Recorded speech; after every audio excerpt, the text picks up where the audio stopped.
Hello children, we are going to finish our third chapter of your geography, that is agriculture. Some of the topics are for today's class. First, the reforms conducted by the government to improve the condition of agriculture in India. Second, like institutional and technological reform. Second, a movement in the Indian history which was known as the bloodless movement, or you can say Bhudan movement. Fine. So first, there is a question. India is an agrarian economy. The economy of India is based on agriculture, primary activities. Fine.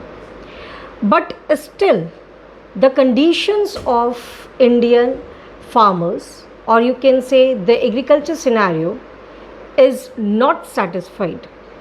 Still, the farmers are poor. Still, they are struggling for their survival. They are struggling for their livelihood.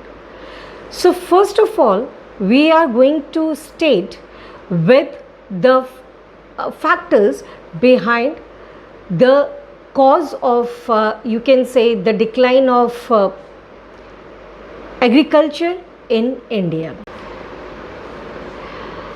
Now a very important question in front of us, that in today's scientific inventions are there, scientific advancement, technological advancement, still in some part of India, question is there, explain the features of agriculture which are retained today in some part of the India, which are retained even today by the farmers in some part of India.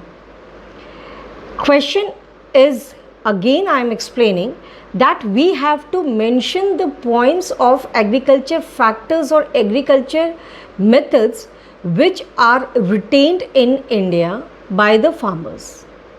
Fine.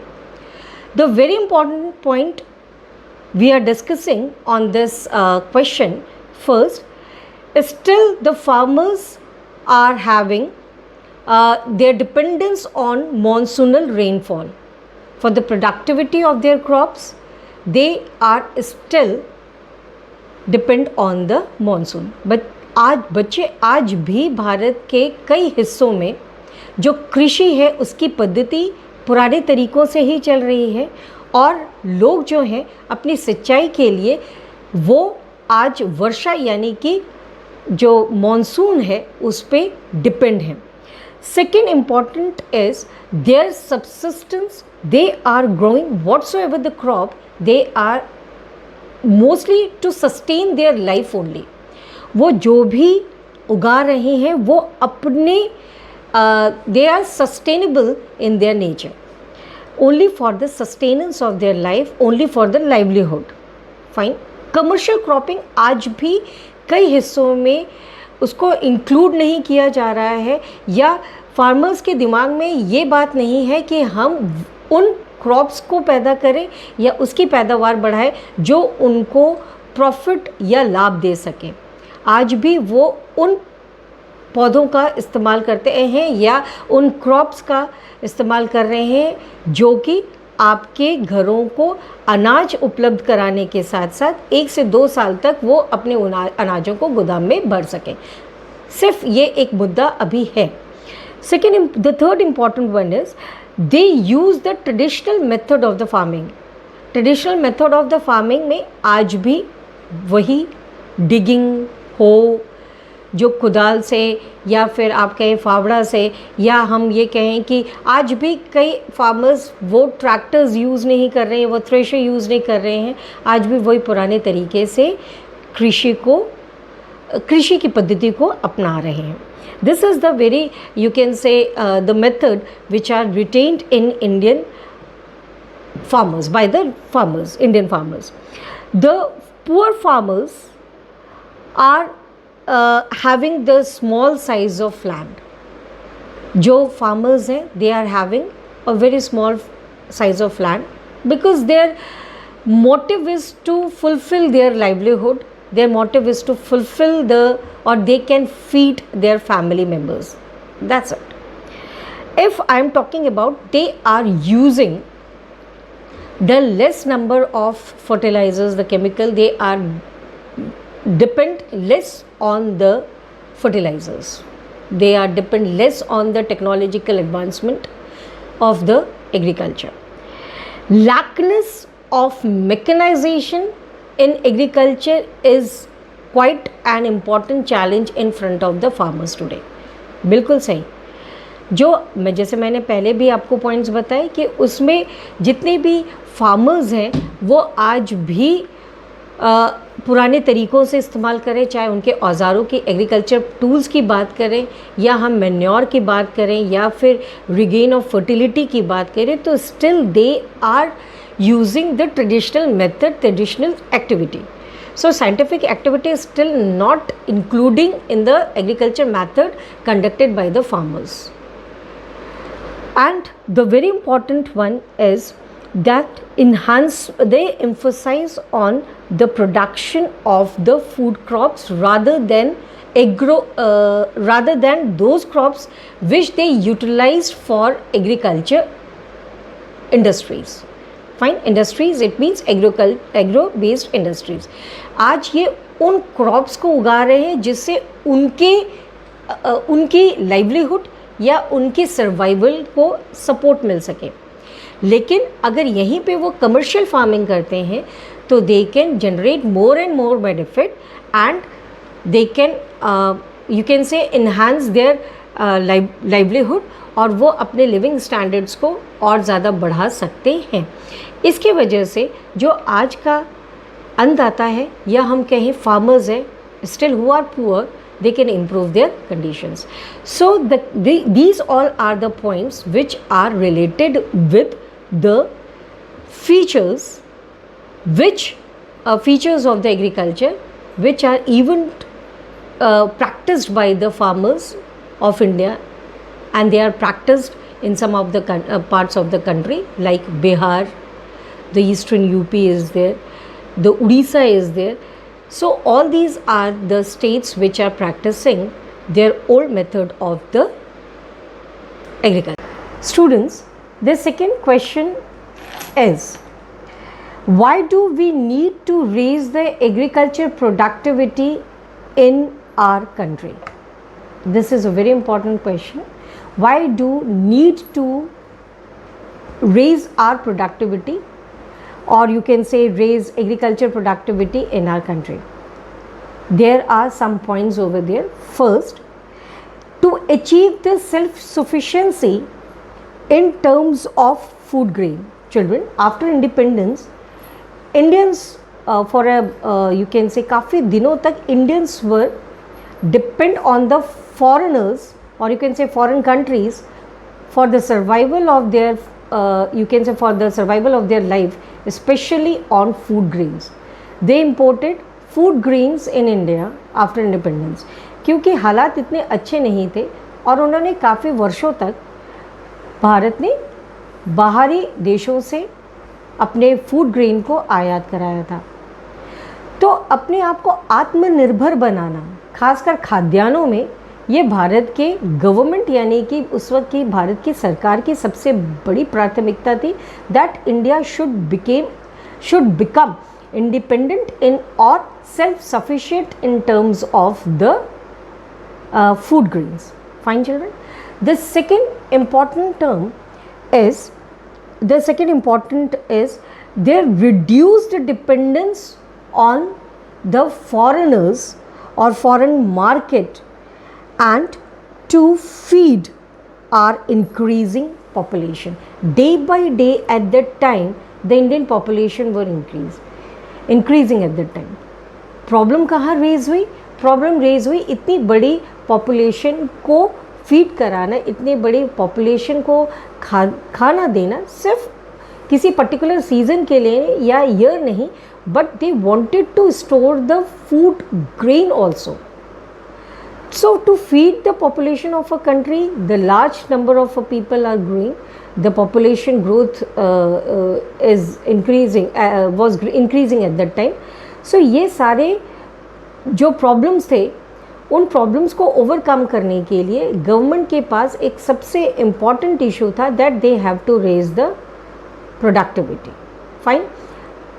एक ये कारण अपने बढ़ती हुई जनसंख्या को खाना खिलाना, और दूसरा सबसे इम्पॉर्टेंट कि हम सेल्फ सफिशिएंट हो सकें और हमारी जो डिपेंडेंसी है फॉरेन मार्केट पे या फॉरेन कंट्रीज़ पे, कि हम उनसे खाद्यान्न ना मंगा सकें. So this is a very important point related with this question. To raise the areas under the cash crop, this is quite important. It means they emphasize more and more on the commercial farming rather than the subsistence farming. So they wanted to increase the land under the cash crop rather than subsistence farming, and they encouraged the growth of agro based industries. वो ज़्यादा से ज़्यादा चाहते थे उन cash crop का cultivation जो कि एग्रीकल्चर को और ज़्यादा सेल्फ सफिशिएंट बना सके in terms of your agro, to feed the agro based industries. Fine. जैसे कि कॉटन है, जूट है, sugar cane, tea, rubber, rice, wheat, जो कि हम लोग इंडियन मार्केट को सप्लाई तो कर सके, साथ ही साथ हम विदेशों को भी एक्सपोर्ट कर सके to generate foreign revenue. Next, important to provide the employment. It is important aspect for the agriculture. Children, more than 50% of the population are engaged in the primary activity, as I have told you earlier also. So to generate, because agriculture is a seasonal activity, or it generates your seasonal activity, it also generates seasonal unemployment too. कुछ वक्त तक किसान कृषि करता है, जो समय बचता है उसमें वो शहरों में जाके अपने जैसे रिक्शा चलाना या कार चलाना, इस तरह के छोटे मोटे कामों को करते. किसी कारणवश अगर उनको काम नहीं मिल पाता तो वो बेरोज़गार हो जाते हैं. तो ऐसे कंडीशन में हम एग्रीकल्चर को फुल एम्प्लॉयमेंट के तौर पर प्रेजेंट करें. This is a very important aspect in terms of raising productivity. अगर किसान इंगेज रहेगा तो वो डिसगाइज्ड अनएम्प्लॉयमेंट, जो आप लोगों ने sectors of employment, sectors of three sectors of Indian economy में भी पढ़ा होगा, उससे हम लोग ओवरकम हो सकते हैं. The last point of this, to utilize the nature's bounty bit. What is bounty? Bounty is called as your favors. Fine. These are called as your favors. They wanted to utilize the bounty of the nature at full extent. It means that when there is a great harvest, that produces lots of food, this is the example of the nature's bounty. So to utilize the nature's bounty, जितना दिया गया है हम उसको अधिक से अधिक उसका इस्तेमाल कर सकें. बट जितना दिया गया है, not extended from that part, हम उससे ज़्यादा नहीं, लेकिन हाँ नेचर ने हमें जितना दिया है we have to utilize in its fullest. Fine. So this is all about the question. So first question we have related with the farming techniques which are retained in India at present scenario. Second one is why do we have to raise our productivity. Next, the question number 4. it is the question number 3, but the third question is related with with a very short introduction that children, India is an agrarian country. It is agriculture country, but the conditions of both the agriculture as well as the farmers are not satisfied. Fine. So what should the government, what are the methods that government are practicing to improve the conditions of farmers as well as in the field of the agriculture? So why do we need to have the technological and institutional reforms in farming scenario of the country? हमें agriculture में क्यों institutional और technological reforms की ज़रूरत है? So let's we talk on the important factors or important points on this particular topic. The question is, why do we need institutional and technological reforms in the field of agriculture? Fine. Or to improve the condition of the farmers. So your answer is the agriculture. India is agrarian economy. India's economy is based on agriculture. First, agriculture, it provides livelihood for more than 50% or 60% of its population. They need some reforms. Some reforms like technological and institutional reforms, because agriculture provides food security to its population. It feeds its large population on the one hand. Second, give employment. It means one of the important generating mechanism of employment, and it provides the raw material to agro-based industry. It means if we are saying that the base of the country's development is what? It starts with the development of the agriculture. This is true, children. So the very important question now come up with you is, write the points on the institutional and technological reforms introduced by the government of India. So children, we talk on the technological reforms introduced by the government of India. Children, after independence, a very important revolutions have started by the government with the help of the farmers, with the help of the researchers, and that was called as Green Revolution. Not only the Green Revolution, there enormous revolutions have occurred during that period of time of 1960s. So that was Green Revolution. It means the productivity, the very high productivity of your food grains, major emphasis on the food grains.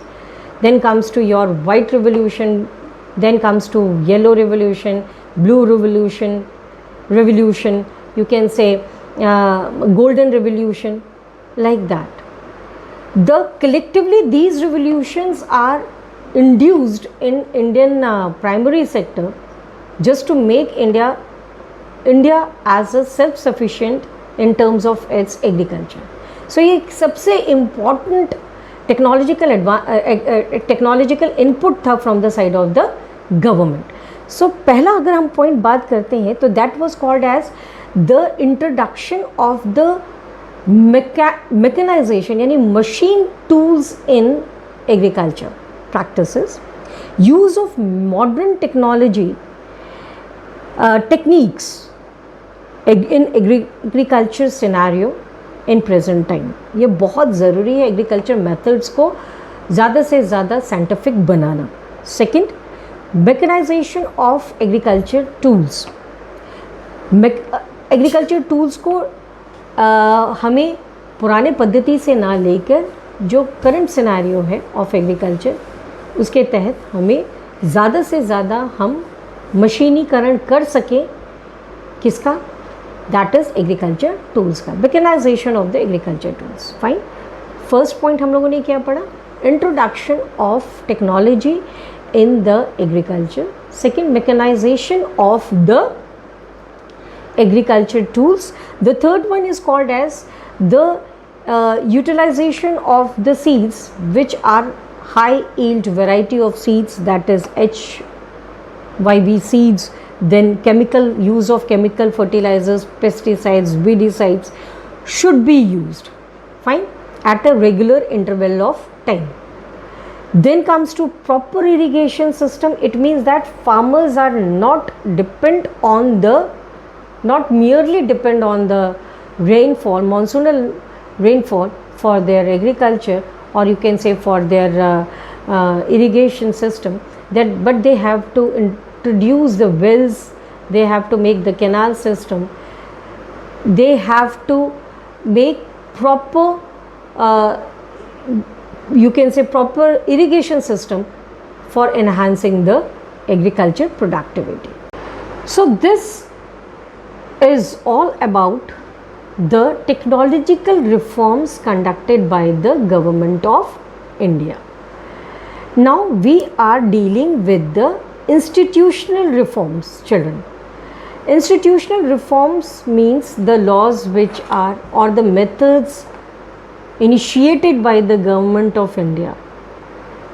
The major points in this institutional reforms are, a very first one is called as land reforms.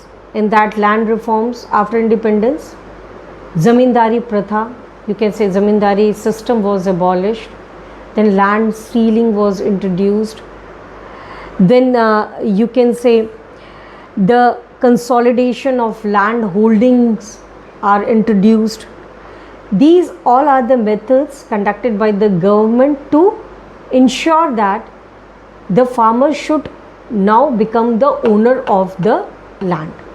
आप लोगों को पता है कि पहले के time period में, चाहे वो अंग्रेज़ों की सरकारों में हो या अंग्रेजी हाथों में जब थे, या ज़मींदारी प्रथा में, जो किसानों का जो उनकी खुद की भूमि थी, जो उनका स्वामित्व था, उसको छीनकर उन्होंने अपने अधिकार क्षेत्र में ले लिया था। तो उस अधिकार क्षेत्र को हटाते हुए अब सरकार ने उन लैंड्स को अंडर द लैंड रिफॉर्म्स उसको डिस्ट्रीब्यूट किया अमंग द फार्मर्स या among the land holders.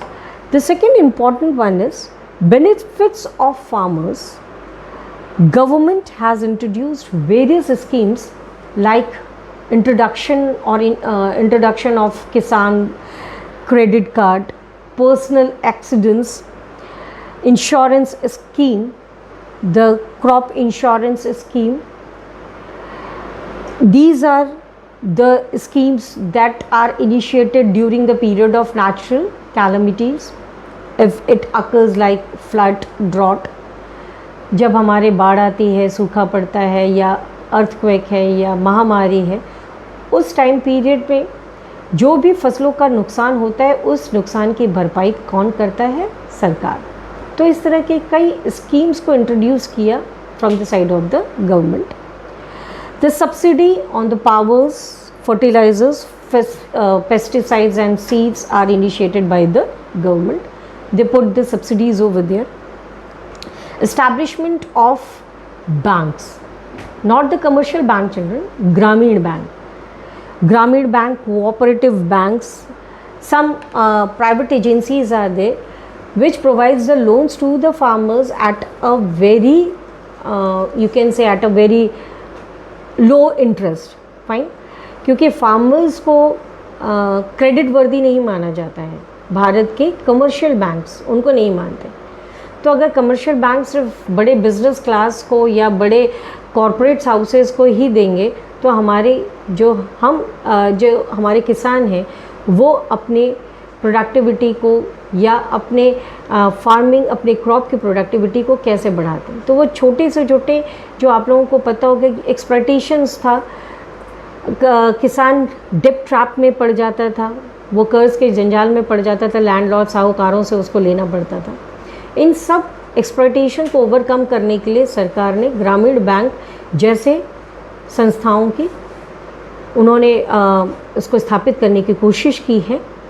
It means the establishment of the banks, the cooperative banks and those agencies which provide the farmers loan at a very low rate, fine, जिससे कि जो सरकार है, जो किसान है, वो स्वावलंबी बन सके और वो शोषण जो साहूकारों के द्वारा होता था कर्ज को लेके, उससे वो बच सके। Next important is special weather bulletins and agricultural you can say agricultural episodes of the progressive points of the particular question which are based on the technological and institutional reform. Children, a very important point is that government has they telecast some of the, you can say, programs which are based on farmers, which are based on farming and for the farmers, like कृषि दर्शन, आप लोगों ने कृषि दर्शन DD पे सुना होगा, चौपाल सुना होगा। some special weather bulletins are casting daily from the side of the दूरदर्शन्स on TV and radio। इसका पीछे का एक जो मोटिव है वो ये है कि हम अपने कृषक भाइयों को बता सकें कि आज का मौसम कैसा रहेगा या आगामी आने वाले दिनों का मौसम कैसा रहेगा। इसके साथ साथ हमें कौन सी बुआई करनी चाहिए, किस तरीके से करनी चाहिए और वैज्ञानिक पद्धति से हमें कृषि को और किस तरीके से हम कर सकते हैं, इन सारे तमाम जानकारियाँ दी जाती है with the help of your special programmes, agriculture based programmes as well as your weather bulletins, fine. The next important is the government, they declare the MSP, that is minimum support price, the remunerative and procurement prices for various crops to produce by the farmers, to protect the farmers, actually to protect the farmers from the contractor, from the middlemen, and they can save themselves from the exploitation actually। जो कहते हैं ना middle man है, contractors हैं, ये जो मेहनत है, किसानों की मेहनत है, उस मेहनत को उनको उस मेहनत का लाभ नहीं दे पाते। तो होता क्या है कि जो हमारे कॉन्ट्रैक्टर्स हैं, जैसे नहीं है मंडी वगैरह में आते हैं कॉन्ट्रैक्टर्स, तो किसानों ने जो अपने बुआई वगैरह में जैसे 2 रुपए का आलू है, तो वो लोग क्या करते हैं, वो उनसे 1 रुपए में ख़रीद लेते हैं और 4 रुपए में कॉन्ट्रैक्टर्स उसको मार्केट में बेचते हैं। तो इस तरीके से जो फ़ायदा मिलना चाहिए फार्मर्स को, वो फार्मर्स को नहीं मिल पाता। इसके लिए गवर्नमेंट ने एक मिनिमम सपोर्ट प्राइस उनको इंक्लूड किया है।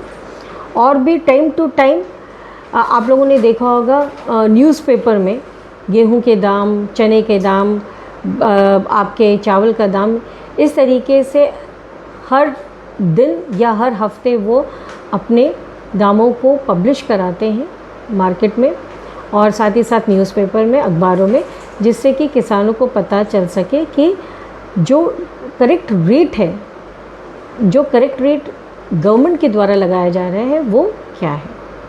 इस तरीके से हम एक्सप्लॉयटेटिव नेचर जो फार्मर्स के लिए था या एक्सप्लॉयटेटिव हो रहे थे मेजरमेंट्स जो फार्मर्स पे किए जा रहे थे, उनसे वो अपने आप को बचा सके। Next important is establishment of your farms in the rural areas for giving the direct experiences of the farmers. Children, बहुत बड़े बड़े जैसे कि आप कह सकते हो टाटा की कंपनीज़ हैं या बिग बास्केट जैसी कंपनीज़ हैं या आपकी रिलायंस जैसी कंपनीज़ हैं, private concerns as well as the farmers, वो लोग डायरेक्टली कांटेक्ट करते हैं फार्मर से और वो क्रॉप्स को उन्हीं के फार्म से डायरेक्ट उठा लेते हैं और जो भी फ़ायदा किसानों को मिलना चाहिए और जो चैनल में उनको नहीं मिल पाता, उन चैनल्स से बचने के लिए ये लोग क्या करते हैं, उनको फ़ायदा देते हैं। जैसे कि अगर मैंने कहा कि अगर बिग बास्केट है, किसान ने, अगर हम बिग बास्केट वाले चैनल को छोड़ें या रिलायंस वाले चैनल को छोड़ें या टाटा के चैनल्स को छोड़ें, they are taking the food crops और वेजिटेबल्स और fruits directly from the farm. तो होता क्या है, किसान ने अपनी जो पैदावार है, प्रोडक्टिविटी है फसलों की, उसको उठाया, मार्केट में बेचा 10 रुपये में। वहीं पे जो मार्केट में मिडिल मैन्स होंगे या कॉन्ट्रैक्टर्स होंगे, वो उसको उठा के 20 रुपये में बेच देंगे या 30 रुपये में बेच देंगे, ठीक है। और वो इस तरीके से फ़ायदा नहीं देते। लेकिन यहाँ पे जो बिग बास्केट जैसे कंपनीज़ हैं जो इंट्रोड्यूस हुई हैं, वो आती हैं और वो स्ट्रेट अवे बिना किसी मिडिलमैन, कॉन्ट्रैक्टर्स या होलसेलर्स या रिटेलर्स, इसके बगैर वो सीधा आते हैं और directly they are taking the things from the farmers, fine. और वो फार्मर्स को, अगर फार्मर्स चाहता है कि ये आपके प्रति टन के हिसाब से या क्विंटल के हिसाब से उसको बेचना है, तो वो बड़ी कंपनीज उसको खरीदती है, जिससे फ़ायदा किसको मिलता है, किसानों को, ठीक है। Next important is the government organizes some crop competitions and agriculture fairs, make the farmers they aware the changes in the new techniques in agriculture. Pragati Maidan में अक्सर क्या होता है, प्रगति मैदान दिल्ली में अक्सर क्या होता है कि कृषि से रिलेटेड या एग्रीकल्चर रिलेटेड फेयर्स लगाए जाते हैं, यानी मेला लगाया जाता है। वहाँ पे नए नए तरीके से एग्रीकल्चर टूल्स की प्रदर्शनी या एग्जीबिशंस होते हैं, सीड्स अवेलेबल कराए जाते हैं, कुछ कॉम्पिटिशन्स होते हैं, जैसे मैंगो कंपटीशन हो गया, फ्रूट्स कंपटीशन में वेजिटेबल्स कंपटीशन हो गया। इस तरीके से स्मॉल से लेके big, it means large scale पर कॉम्पिटिशन्स या फेयर्स कराया जाता है, जिससे कि किसान अलग अलग क्षेत्रों से आते हैं और आके फिर वो अपने आप को इंट्रोड्यूस कराते हैं इन दैट फेयर। उनको नए नए टेक्नोलॉजीज़ के बारे में पता चलता है, सीड्स के बारे में पता चलता है, जो हमारे किसान जिन्होंने जिनके पास साइंटिफिक नॉलेज नहीं है, वो भी जानकारी प्राप्त करते हैं। Government shops they directly buys the crops from the farmers and stores their grains in their godowns. Government also established a regional market, or you can say the mandis, and connected them by the roads to the markets with the villages and the towns. साथ ही साथ government ने tertiary sector को improve करने की कोशिश की है, जिससे कि जो हमारे किसान भाई हैं वो बिना किसी रोक टोक के अपने सामान को पहुंचा सके from your farm to the market, to the mandis, और you can say to the processing unit. तो इस तरीके से कई टेक्नोलॉजिकल मेथड्स को इंट्रोड्यूस किया है गवर्नमेंट ने। खासकर जैसे कि एक पॉइंट और छूट रहा है कि the government also establish some agriculture universities too. वो एग्रीकल्चर यूनिवर्सिटीज़ की ओपनिंग कर रहे हैं आप जैसे बच्चों के लिए, जो आज की पीढ़ी है, जो डॉक्टर्स, इंजीनियर्स और जिनका झुकाव अदर प्रोफेशनल्स की तरफ, प्रोफेशन की तरफ है, वो आज एग्रीकल्चर में भी अपना कैरियर ऑप्ट कर रहे हैं। नए नए तरीक़ों से, साइंटिफिक तरीक़ों से एग्रीकल्चर की खेती, एग्रीकल्चर की पद्धति को अपनाना, या इसमें बायोटेक्नोलॉजी में इस तरीके के स्ट्रीम्स ओपनिंग की है सरकार ने, जिससे कि आज हमारी जो यंग जनरेशन है जो भाग रही है किससे, इस तरह के ट्रेडिशनल प्रोफेशन से, ऑक्यूपेशन से वो वापस से इंट्रोड्यूस हो सके। तो बच्चे पढ़ लिख कर आते हैं गाँव में और हमारे किसानों को बताते हैं आज के मॉडर्न टेक्नोलॉजीज़ के बारे में about the agriculture advancement. Fine children, so this is all about the technological and institutional reforms initiated by the government of India. The last topic of today's class is Bhudan movement.